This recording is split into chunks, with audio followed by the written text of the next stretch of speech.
আসসালামু আলাইকুম। আশা করি সবাই ভালো আছেন, আমরাও ভালো আছি। আজকে আমরা গাছ থেকে আম পেড়ে ভর্তা খাবো। দেখেন, একজন গাছে উঠতেছে লাফাই লাফাইয়া, বানরের মতন গাছ ঝাড়তেছে, আম পড়ছে, একজনে তোগাইতেছে, গাছ থেকে নামতেছে সে।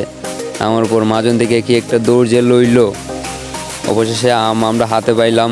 হাঁটতে হাঁটতে হেঁটে যাইতেছি, সাথে প্রাকৃতিকের ভিউ আপনাদের সাথে শেয়ার করলাম। ভিউটা কিন্তু আসলে খুব সুন্দর ছিল, এই জন্য শেয়ার করলাম।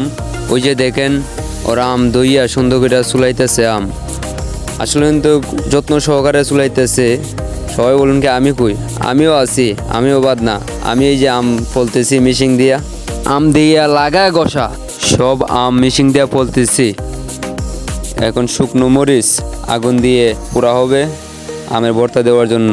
বন্ধু, আগুন ধরানির লেগে সেরা রে। এইটা হচ্ছে আমাদের বাতে যায় গাছের মাজন। মরিচগুলা একসাথে মাহাইলাম, মাহানির পর বন্ধুকে আরও মরিচ দেওয়ার জন্য কী করবো, তারপরে একসাথে মাহাইলাম। মাহানির পর অবশেষে খাওয়া শুরু করলাম। ভর্তাটা আসলে কিন্তু ভালো হয়েছে।